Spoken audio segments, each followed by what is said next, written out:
for my buddy in Australia. He asked for more information on the windshield.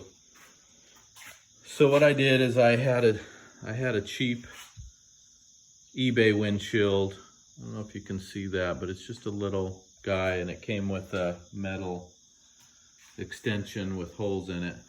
What I did is I took those off, measured these two bolts that were already factory holding the other windshield on.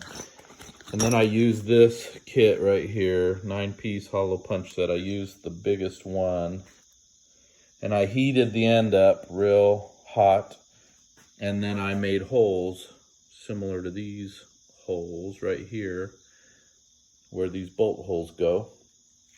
And it worked pretty well. I had to heat it and go from both sides. And then I just I used the same, I used the same stainless factory bolt, but I had to make the washer the rubber grommet a little smaller. And I put some,